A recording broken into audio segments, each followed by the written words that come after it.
Conflictos, provocaciones y acusaciones. En ese clima comienza la precampaña electoral en Alemania, tras el abrupto colapso del gobierno de coalición. El próximo 23 de febrero el país escogerá un nuevo parlamento y posteriormente a un nuevo canciller.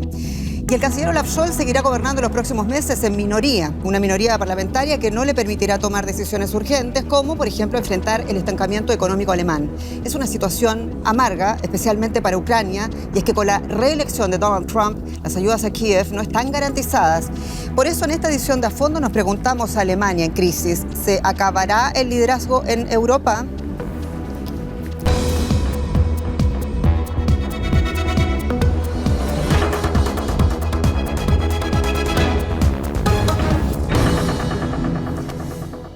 Muy bienvenidos a esta edición de A Fondo. Les saluda Jenny Pérez. Nos acompañan hoy Hildegard Stausberg, periodista experta en política alemana y especialista en América Latina, columnista de los periódicos alemanes Frankfurter Allgemeine Zeitung y Die Welt. Marc Wasetz, corresponsal de El País en Berlín, trabajó como corresponsal del diario La Vanguardia de los Estados Unidos y Alemania. Es autor del ensayo Otoño Americano. Y desde Frankfurt del Meno, en Alemania, nos acompaña Ezequiel Daray, licenciado en Economía por la Universidad Católica Argentina y además analista financiero de Deutsche Welle.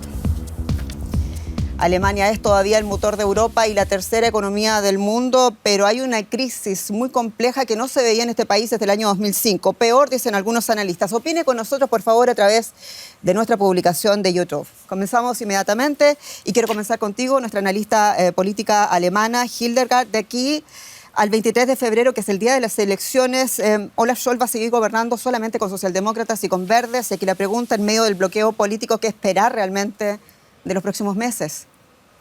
Bueno, la situación es difícil, por supuesto. Hay que ver hasta qué punto él puede defender este equilibrio muy, muy frágil en el cual él está.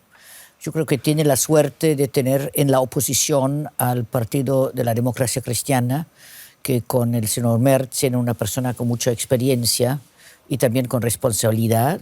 Hay que ver lo que hacen los liberales. Es decir, hay muchas preguntas y muchas especulaciones. Pero del momento le han dicho que no a todo lo que quisiera emprender el canciller de aquí a febrero. Bueno, la situación está difícil en Alemania, está difícil en la relación con los Estados Unidos, está difícil con, por supuesto, Ucrania, con la Unión Europea. Puede ser que cada semana será otra situación, será otra sorpresa. Y todo está abierto.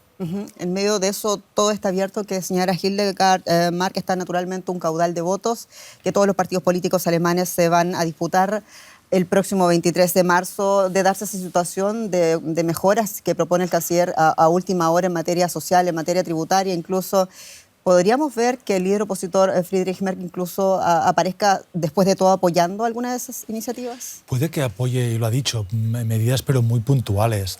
Realmente, después de 3 años de gobierno con mayoría, que era el gobierno tripartito con liberales, socialdemócratas y ecologistas, lo que no se haya hecho hasta ahora no se va a hacer en 2 meses y con un gobierno en minoría. A mí me parece un poco absurdo pensar que un gobierno en minoría va a recuperar el tiempo perdido durante 3 meses. Por lo tanto, durante 3 meses. Por lo tanto, yo creo que ahora es el momento de la campaña, realmente, del contraste de ideas y de buscar un nuevo gobierno con mayoría y con fuerza y con solidez para poder liderar Europa en esta etapa crítica. El señor Merz le dijo en el Bundestag claramente a Olaf Scholz que ellos no iban a ser el partido comodín para aprobar lo que no aprobó en 3 años.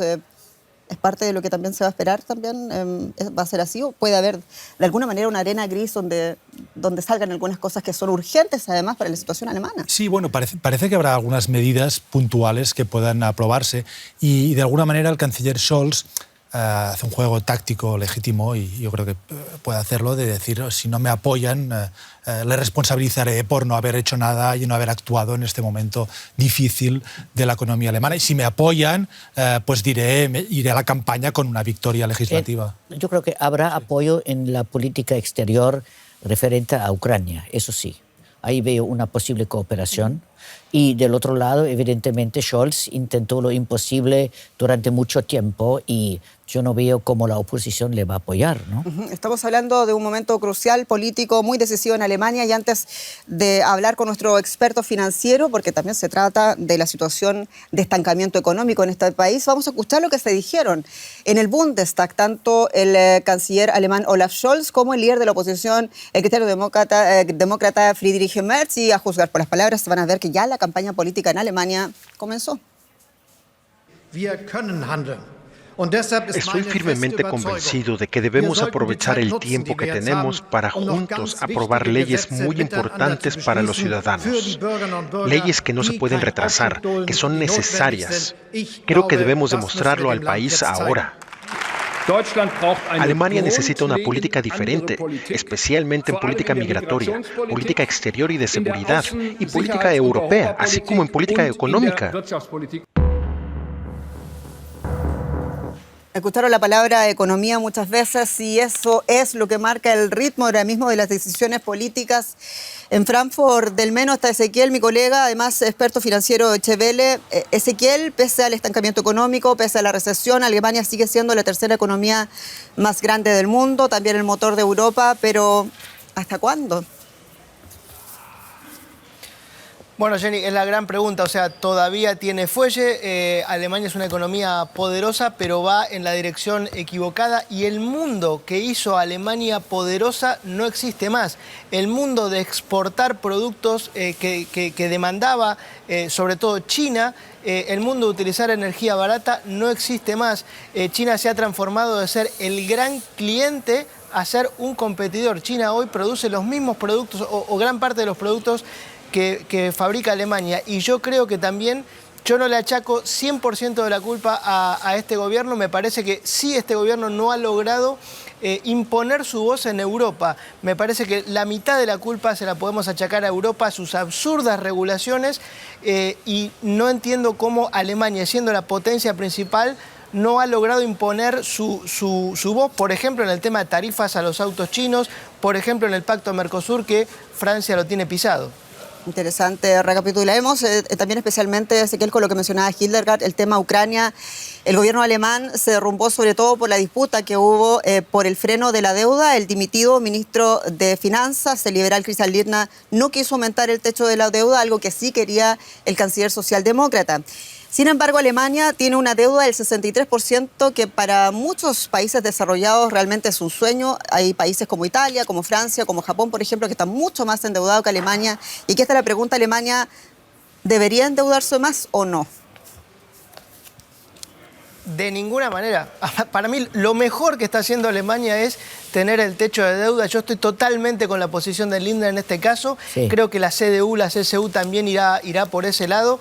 Si aumentar la deuda fuera la solución, como siempre lo digo, Japón estaría liderando, y Japón dejó de ser la tercera y hoy es la cuarta porque no crece hace 30 años y estamos viendo problemas de deuda en un montón de países. Es cierto que Alemania necesita más inversión en infraestructura, pero el peso del Estado alemán ya es lo suficientemente grande, es el 50% del Producto Bruto, en Estados Unidos es el 40%.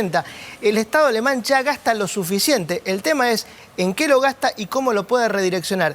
De ninguna manera la solución es endeudarse más, porque endeudarse es hacerle pagar a las futuras generaciones lo mal que estamos haciendo las cosas hoy. Interesante, Ezequiel Daray. En ningún caso Alemania debe endeudarse, dice desde Frankfurt, y se escuchaba en el plató aquí un fuerte, un contundente sí. Hildegard. Totalmente de acuerdo, totalmente de acuerdo. El hecho que nosotros estamos todavía lo que estamos se debe a este hecho que no somos demasiado endeudados. Francia es demasiado endeudado, Italia, en fin, ni quiero hablar de España, usted tiene después quizás sus opiniones. En todo caso, hay posibilidades de inversión y hay posibilidades de invertir de otra manera. El tema es que este gobierno, desafortunadamente, con el mando de los socialdemócratas, ha invertido demasiado en cuestiones sociales insostenibles. Estamos apoyando mucha gente que no trabaja, lo estamos apoyando con una ayuda que no se puede pagar. Aquí hay aquí es necesario un cambio de mentalidad. Necesitamos una revolución productiva. Alemania realmente tiene que deshacerse de todo estamos atados como Gulliver, con 1000 cosas de burocracia y 1000 cosas que no funcionan. Y lo peor es, todo el mundo lo sabe. Es decir, la gente que realmente entiende de economía lo sabe, y necesitamos un Big Bang para otra vez empezar de abajo y de fuerte. ¿Necesita Alemania un Big Bang, digamos, cambiando las prioridades, quizás el tema social después del productivo? ¿Te parece a ti eso? Bueno, los Big Bangs siempre son peligrosos, porque nunca sabes después lo que puede venir del Big Bang. Y bueno, yo digo Big Bang como... No, pero en, sí, como metáfora. En cuanto al techo de la deuda, a ver, yo no soy economista, pero sí que leo y escucho, y hay un debate entre los economistas. No es un dogma en el que todo el mundo esté de acuerdo, que considere que es fantástico que Alemania se autoimponga este límite de deuda y tenga estos puentes que se caen, estos trenes que no funcionan.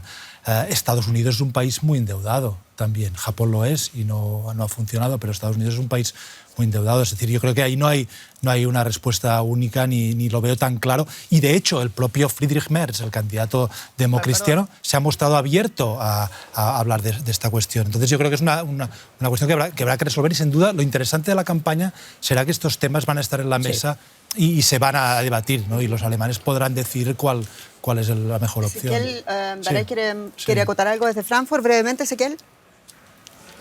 No, que Estados Unidos es un país muy endeudado, es cierto. También es un país en donde también se caen los puentes, y es un país en donde el Partido Demócrata tuvo la peor elección, creo que de su historia o en muchos años, justamente por el factor económico. La economía de Estados Unidos no creo que sea el mejor ejemplo en este caso. Pero aquí una pregunta para los tres. ¿Realmente se puede juzgar que se caigan los puentes como alegoría al último gobierno, porque los puentes se caen por falta de mantenimiento durante décadas, o no? Bueno, en realidad todo esto empezó ya antes, ¿no? Pero este gobierno ha aumentado tanto la burocracia, ¿no? Ha aumentado tanto la economía que no produce, ¿no? Esto es el drama nuestro.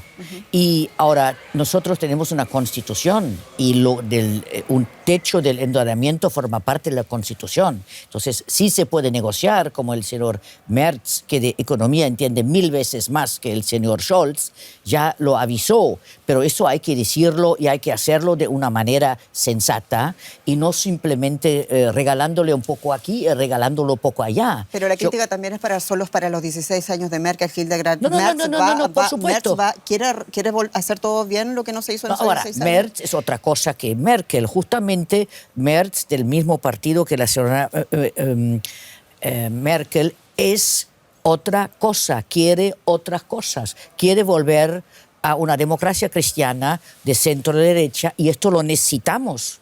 ¿No? Necesitamos también luchar por una parte de la parte conservadora de este país, que no se sintió más representado con la democracia cristiana de la señora Merkel. Hablando de las responsabilidades por los puentes que se caen, por la falta de mantenimiento y los 16 años de abandono aquí en Alemania, ¿qué te parece? Pues seguramente es así, que esto no es una cosa creada por el gobierno tripartito, en el que además el ministro de Finanzas era un ferviente creyente en el techo, en el freno de la deuda. Por eso cayó en realidad todo, ¿no? Bueno, y es verdad que en la época de Angela Merkel el país se adormeció un poco. Sí. Hubo las reformas de Schröder, que era socialdemócrata, en los años 2002-2005, claro. y Alemania vivió un poco de las rentas, ¿no? de esta época.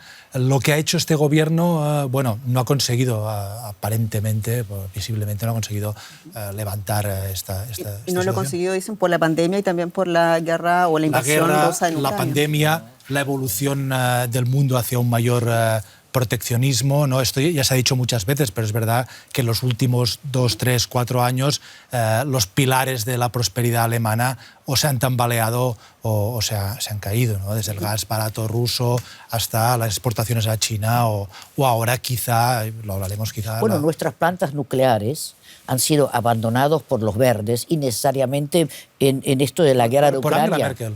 Por Angela Merkel fue. No, ya Angela Merkel lo dijo, sí, que eso va a empezar, pero lo ejecutaron los verdes en una situación donde uno hubiera podido fácilmente decir, con una situación así, lo postergamos. salgamos. Eso hubiera sido lo normal y el pueblo alemán hubiera aplaudido. Claro, son parte de las críticas que se hacen también porque eso han perdido mucha base política, eso es parte del análisis que se hace aquí en Berlín. Y es que también aquí en la capital de Alemania dicen que la crisis política de Alemania es un reflejo del crónico estancamiento de la economía. El país está en recesión, carteras de pedidos vacías, sin crecimiento, sin inversión, recortes de empleo y también lo más sensible para la población, el cierre de fábricas. Alemania, la nación del automóvil, tiene su motor económico ahogado. Volkswagen planea cerrar plantas enteras y los despidos masivos son inminentes. Durante mucho tiempo, los puestos de trabajo en Volkswagen se consideraron absolutamente seguros. Esto inquieta a muchísima gente porque pone en duda el futuro y cómo seguirán las cosas. Son recortes muy drásticos, lo que naturalmente provoca ansiedad. Uno se pregunta cómo alimentar a su familia. Otros grandes fabricantes de automóviles como Audi y BMW también tienen problemas y numerosos proveedores ya se han declarado insolventes. Espacios baldíos en lugar de nuevas fábricas. Alemania, como destino de la inversión, también está a la baja. El número de inversiones extranjeras cayó un 12% el año pasado. El elevado coste de la energía, las deficiencias de infraestructura y la burocracia también disuaden a los inversores. Los últimos datos coyunturales confirman el debilitamiento de la economía alemana. Es probable que en 2024 el crecimiento otra vez sea apenas perceptible. ¿Corre Alemania el peligro de una recesión económica permanente? Y seguimos hablando a fondo del delicado momento político y también económico de Alemania. Ya están viendo cómo es la situación. Recordemos también que Alemania, y a través de la Unión Europea, también es un socio comercial muy importante para muchos de los países de las Américas, incluido ese eterno pacto del Mercosur que todavía no se cierra. Y de aquello también vamos a poder hablar con Ezequiel Daray, nuestro analista financiero. En primer lugar, Ezequiel, ¿cuál es la radiografía sencilla del paciente alemán? Lo vamos a poner de esta manera en el concierto de Europa. ¿Cuán mal está Alemania? Hablemos, por ejemplo, del producto per cápita, hablemos, por ejemplo, del desempleo, de las exportaciones.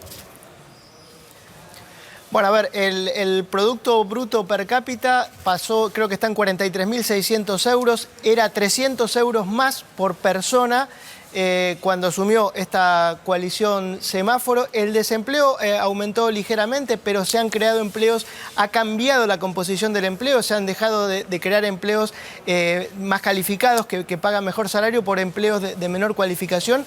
Yo creo que hay un mundo que está cambiando. Para mí hay un dato que es tremendo, tremendo y demoledor. Si nosotros vemos la bolsa de los Estados Unidos, la bolsa no es que le vaya tan bien, la bolsa está impulsada por los 7 magníficos. Si se quitamos a los 7 magníficos vamos a ver una catástrofe en Estados Unidos, pero los 7 magníficos son empresas tecnológicas que se crearon en los últimos 20, 30 años. ¿Cuándo se creó la última gran empresa alemana? Antes de la Segunda Guerra Mundial. Estamos viendo de la crisis de Volkswagen, de la crisis de las grandes empresas, y no hay empresas tecnológicas, no hay empresas que estén mostrando lo que es la economía hoy. De hecho, Intel canceló un proyecto multimillonario de inversión aquí en Alemania. No tenemos proyecto de inteligencia artificial porque somos la única región en el planeta, somos Europa, digo, que reguló algo que no conoce. La única regulación que hay en todo el mundo de la inteligencia artificial la tiene Europa. ¿Qué empresa de inteligencia artificial hay en Europa? Ninguna. Están todos en los Estados Unidos. Ezequiel, tú hablas también del sensible situación en la que está en la industria automotriz de Alemania. Hablamos de Volkswagen, hablamos también de BMW, de Mercedes y de compañía. ¿Cuáles son los números? ¿Cuál es la situación de estas compañías que mueven además millones de empleos en el mundo? Bueno, acá hay un montón de problemas. Primero, las compañías tuvieron su culpa de extender el desarrollo del motor de combustión y no ir hacia los autos eléctricos como fueron las marcas chinas. Pero tenemos que tener en cuenta, primero, que la composición del trabajo va a cambiar, porque producir un auto eléctrico, primero que es mucho más fácil, mucho más simple, se requieren menos proveedores, menos mantenimiento. Entonces, esto va a producir menos negocio también para Alemania. Alemania ha perdido esta carrera porque antes el motor de combustión era el gran corazón del mercado alemán. Hoy todo lo que se necesita para hacer un auto eléctrico lo tiene China y lo tiene mejor y más barato. Por lo tanto, en ese sentido hemos perdido. Pero lo que decía de la pérdida de poder de Alemania en Europa, el 30% de los autos que produce Alemania se venden en China. ponerle un arancel a los autos chinos es pegarse un tiro en el pie. Lo dijo Scholz a los gritos el otro día antes de ir a Bruselas. Es un error total que lo impulsaron otros países en Europa, Alemania, lo impulsó Bruselas, y ahora estamos viendo cómo salimos de eso. Correcto, hay que decir, para que la gente también lo entienda, que el gobierno alemán está en contra, el canciller está en contra de los aranceles a los autos chinos, pero se impuso esta medida. Correcto, claro, y se impuso, sin embargo, esto a nivel europeo y va a significar también probablemente un punto de inflexión, entre otros con el nuevo presidente de los Estados Unidos, la reelección de Donald Trump, quien ya advirtió a Alemania concretamente y a Europa que por favor repiense los aranceles de China digamos, a riesgo de empeorar la situación de los aranceles con el propio Estados Unidos. ¿Cómo ven ustedes cuando escuchan a Ezequiel, al analista financiero, hablar de este panorama tan sombrío para Alemania? ¿Qué piensan? Bueno, pues yo estuve en Alemania hace 20 años y es que me parece que estoy reviviendo el discurso que había en el 2002, que también era así. Y esto, o sea, era de cierre de fábricas, competencia china en otra dimensión en aquel momento, pero muchos de las angustias que se ven hoy en Alemania, y la angustia del declive sobre todo, que es casi una cosa ya más allá de las cifras y de la economía, existencial, ¿no? Volkswagen en Alemania es más que una fábrica de automóviles, es un símbolo. Es un mito, ¿no? Es un mito, es un símbolo, es un espejo y un símbolo de lo que es Alemania y de lo que quieren ser los alemanes. Y cuando Volkswagen va mal, es que Alemania va mal, ¿no? Hace 20 años la respuesta a esto fue un plan de reformas bastante ambicioso, de que hablamos hace un momento de Schröder, ¿no? No sé ahora hasta qué punto ya la política puede dar respuesta a esta situación. Y evidentemente mencionabais la llegada de Donald Trump y la política proteccionista de Donald Trump, que también es planea sobre esta situación, la puede empeorar todavía más en los próximos meses. Un inciso solamente, Volkswagen, eso es alemán, significa en español el auto del pueblo. ¿La situación puede empeorar con la reelección de Donald Trump para Alemania, como lo dice Mark? Por supuesto. Ahora, el hecho que no nos hemos preparado más a esta situación también es realmente incomprensible, porque no hay que apostar a la victoria de un partido, hay que apostar en realidad a varias posibilidades, ¿no? Y Trump siempre dijo que va a ser, ¿no? Y yo creo que nuestro drama es esta burocracia. Alemania se está hundiendo con una burocracia por todos lados. Desafortunadamente, el gobierno del señor Scholz ha apoyado mucho la creación de nuevas burocracias, porque mucha gente joven hoy dice, ya queremos un puesto del Estado. Antes no fue así en Alemania.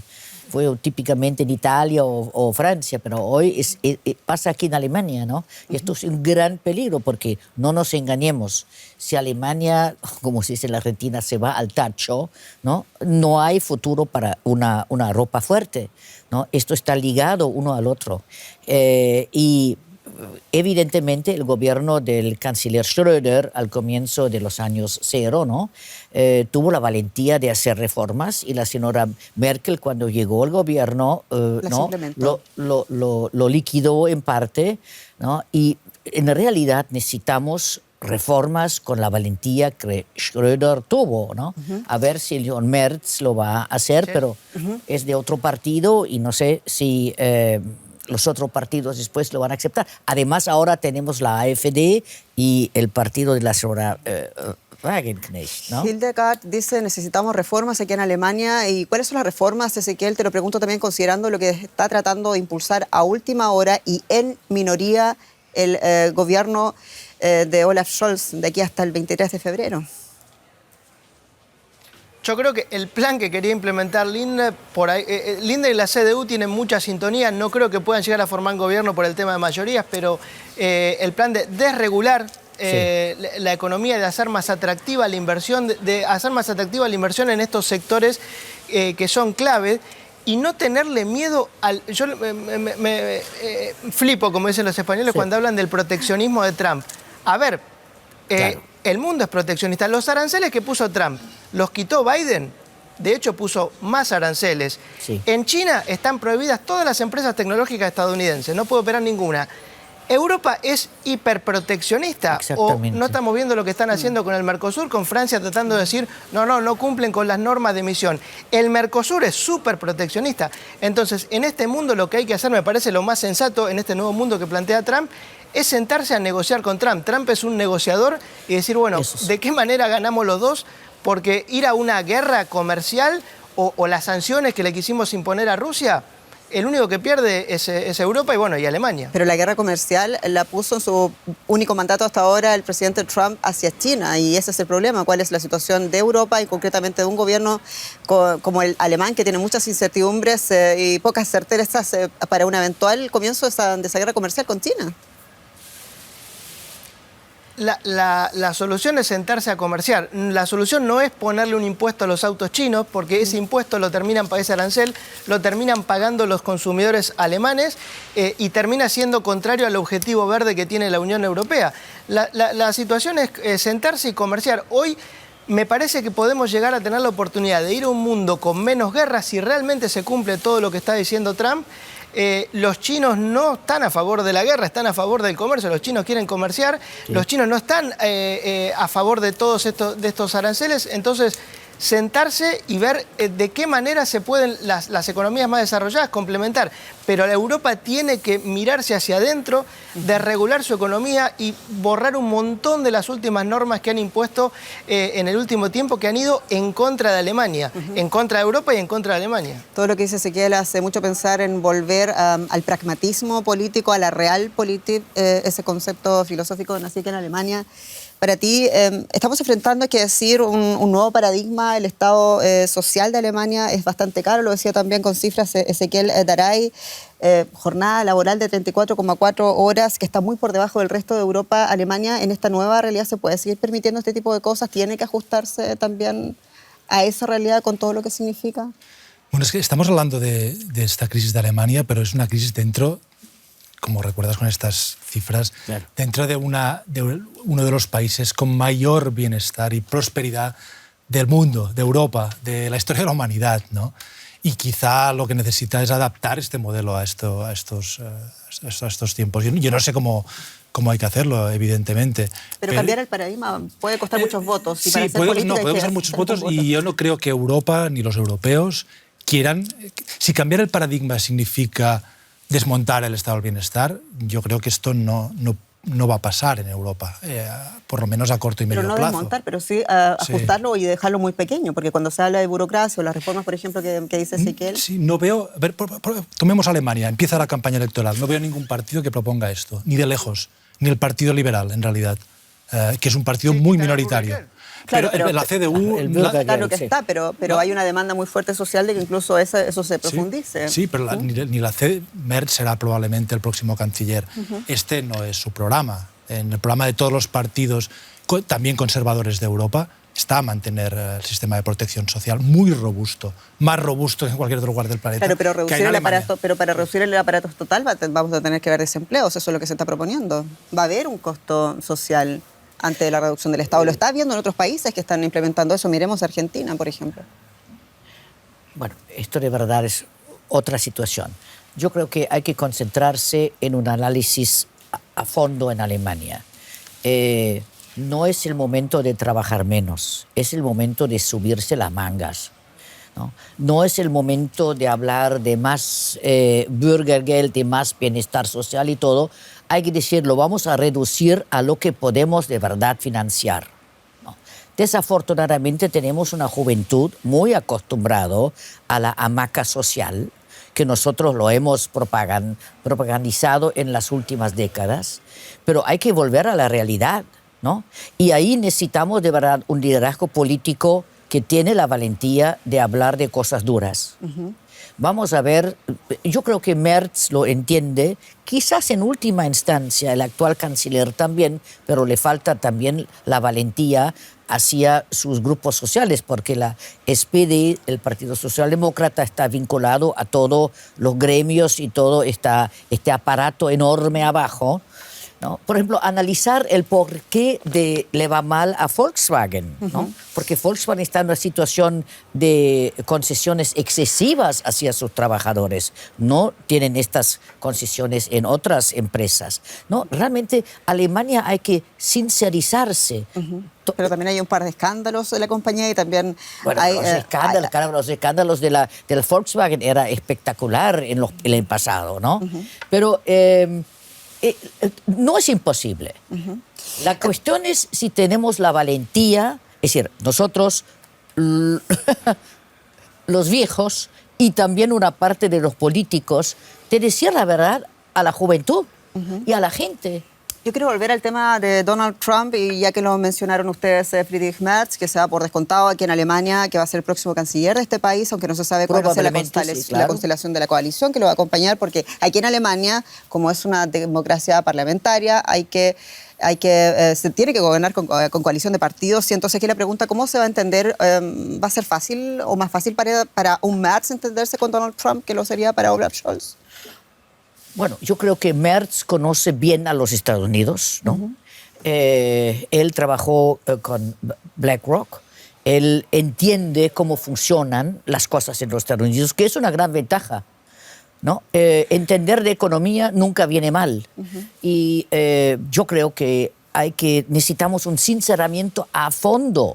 By the way, también los periodistas, ¿no? Nosotros necesitamos que también nosotros le explicamos a las gentes cómo están las cosas, y en un periodismo que en su gran mayoría es de verde o de izquierda, es la realidad, tampoco tiene la base de explicar esas cosas con sinceridad. Volver a los hechos y olvidar un poco las opiniones. Hildegard Staufer, para ti, ¿hay un punto de unión que debería ser el canciller para entenderse mejor con Donald Trump en una época absoluta de crisis? A ver, yo creo que Merz puede tener el perfil para el momento. Es un conservador, podemos decir, de pura cepa.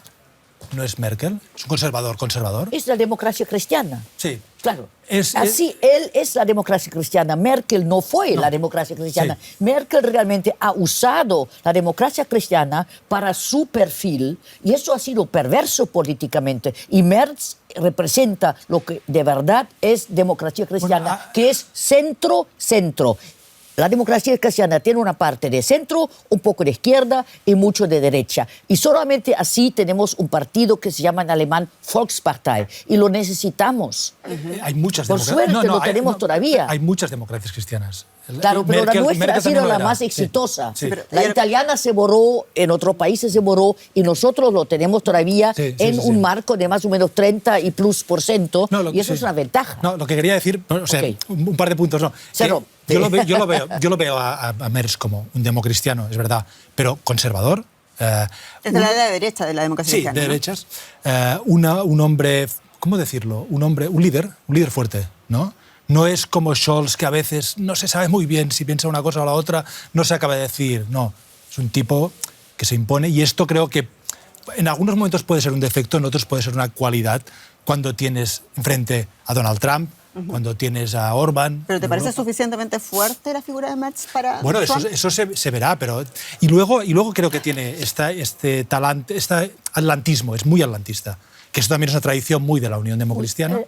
Pro-OTAN, a favor de la OTAN y de la relación transatlántica, sí. Claro. Y por eso pienso que quizá es el perfil, bueno, que puede dar el perfil en estos momentos que serán complicados. Serán complicados para Alemania. Tiene un enemigo peligroso, Merz, perdón, y es la prensa. Desafortunadamente, la prensa alemana está en contra de él, y eso no es bueno. La prensa alemana yo creo que es una prensa crítica con todos los gobernantes. Yo llevo 3 meses en Alemania. Veo la prensa crítica con Scholz. No veo ningún periódico que defienda a Scholz. Y está bien, pues está en su función. Y creo que con Merz también. Okay. En Deutsche Welle también tenemos un escrutinio constante con la clase política, gobernante del país que sea. También el de Alemania, Ezequiel Daray, me imagino que tienes muchas cosas que decir. No, yo creo que va a ser muy importante quien sea el ministro de Exteriores. Para mí, la política exterior de Alemania tiene que cambiar radicalmente. Como les digo, se tiene que sentar a negociar con Trump, con China, y sobre todo tener más peso en Europa. Todo lo que está haciendo, la verdad que la gestión que ha tenido Europa en los últimos años ha sido lamentable. Estamos yendo a contramano de absolutamente donde va el mundo y estábamos perfilados para un gobierno de Estados Unidos que no fue y ahora estamos viendo cómo se recalcula, cómo se reposiciona Europa con este informe Draghi de la desregulación. Bueno, vamos a ver cómo puede imponer ahora Alemania, si es que tiene una nueva posición política, cómo puede imponer también esta posición política en el contexto europeo, porque Alemania está inmerso en el contexto europeo y para mí, en mi opinión, Europa está siendo un lastre para Alemania. Está cambiando la política porque están cambiando también los votantes. Recordemos el cambio de fisonomía del Parlamento Europeo, donde se han impuesto también las fuerzas ultraconservadoras. Y hay que adaptarse a las nuevas realidades. Hay por lo menos, creo que están en eso coincidiendo los tres panelistas, en verdad. Sí, pero justamente no hemos hablado todavía del hecho que en Alemania hoy hay un partido a la derecha de la democracia cristiana, ¿no? La AfD y el otro partido, la Wagenknecht. Esto es un panorama político de partidos políticos tan distintos que antes no existía. Y eso es muy complicado y también muy peligroso para lo que pasa. Y por eso muchos sectores dicen acá, muchos analistas dicen que es imperioso también la cantidad de votos que obtenga la CDU como alguien que podría salvar la democracia. ¿Y que en Alemania les parecen? Marc, ¿te parece? Yo no veo que la democracia esté amenazada en Alemania, ¿no? No, en absoluto. Pero sí que es verdad que los partidos populistas, radicales, tendrán una parte más importante del voto. De todas maneras, el centro, lo que se perfila, no sé qué opináis, pero lo que se perfila yo creo al final de esta campaña será una coalición y quizá una gran coalición. Y por eso pienso también que, y mirando la historia de Alemania, en la historia de Alemania creo que no, de la Alemania después de la Segunda Guerra Mundial, de la República Federal, no hay giros abruptos cuando cambia el gobierno. No creo que haya un volantazo en la política alemana. Quizá es que hasta habrá muchos ministros del SPD. Pero que ahí dicen ahora que si se hace una nueva gran coalición sería el trampolín definitivo para FDE. En todo caso, para mucha gente sería ignorar lo que una gran parte de la gente quiere y la AfD salió tan fuerte porque toda la cuestión de la inmigración y lo que mucha gente quiso, un cambio en esto, se ha hecho muy tarde y se ha hecho en realidad de una manera muy insignificante, en realidad con lo que debiéramos haber hecho, ¿no? Tomar las cosas, el toro por los cuernos, como se dice en español. Y en medio de todas las crisis que hay una que realmente complica mucho a la Unión Europea, representa un gran dilema, es el futuro de Ucrania. Y con la victoria del presidente Donald Trump y el colapso, además, del que estamos hablando, el gobierno alemán, los tiempos se vuelven aún más difíciles e impredecibles para Ucrania. Kiev recibe ayuda militar y económica indispensable de los Estados Unidos y de Europa, y los gobiernos socialdemócrata de Olaf Scholz y del demócrata Joe Biden en Estados Unidos han sido sus más importantes apoyos. ¿Qué sucederá entonces en medio del que parece ser el decisivo avance ruso? Alerta aérea en toda Ucrania, encarnizados combates en los frentes oriental y meridional del país. Rusia se prepara para un gran ataque. La ayuda de Occidente es ahora más necesaria que nunca. Sin embargo, el gobierno de Alemania está en crisis y en parte por la discusión sobre la extensión de la ayuda a Ucrania. Por el momento, el presidente ucraniano Zelensky probablemente no pueda contar con decisiones importantes sobre ayuda financiera o suministro de armas. Estados Unidos también se encuentra en una transición política. El presidente electo Donald Trump anunció que pondría fin rápidamente a la guerra en Ucrania, pero ¿a costa de quién? Cuestiona a la OTAN y amenaza con abandonar la alianza. El apoyo de Estados Unidos a Ucrania está en duda, en fondo y forma. ¿Y Europa? El eje franco-alemán, tantas veces invocado, está paralizado.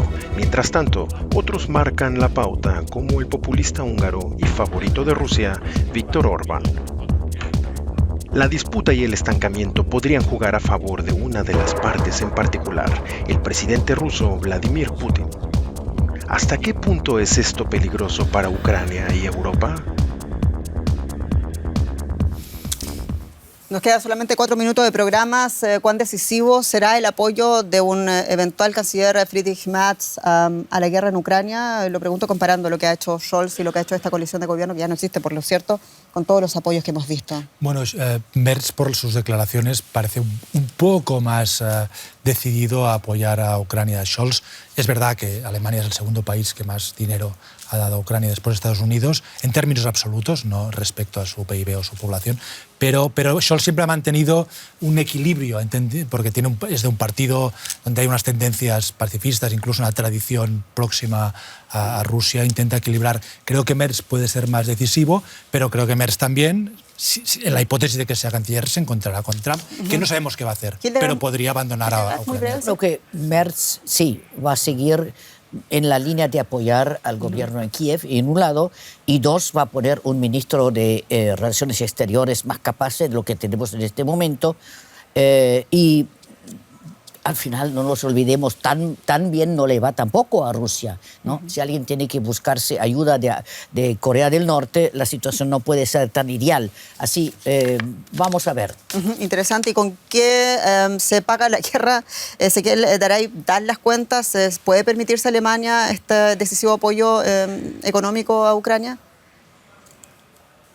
Hoy no dan las cuentas y además con las sanciones el que ha hecho el negocio es Estados Unidos, porque estamos comprando un gas licuado de Estados Unidos que es mucho más caro y estamos además sufriendo las consecuencias porque de 1 millón de refugiados ucranianos que acogió Alemania, solamente 200.000 tienen empleo, el resto está lo estamos subvencionando con este Bürgergeld que estamos hablando, con lo cual hay que también tomar una decisión pragmática y si Estados Unidos se baja de esta guerra y la deja de apoyar, no sé cuán beneficioso puede seguir que Europa siga apoyando en soledad una guerra que parece difícil ganar y que está provocando muchísimos problemas económicos y políticos también a Alemania. Muy breve, Ezequiel, se nos va el tiempo y quiero hacerte la pregunta que nos convoca en esta edición de A Fondo. Alemania está en crisis, lo dejaron ustedes todo claro, pero ¿se va a acabar el liderazgo de Alemania en Europa?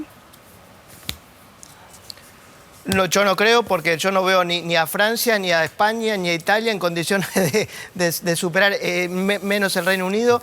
Alemania sigue siendo el gran motor, pero tiene que dar un cambio urgente. Creo que con estas elecciones tenemos una posibilidad.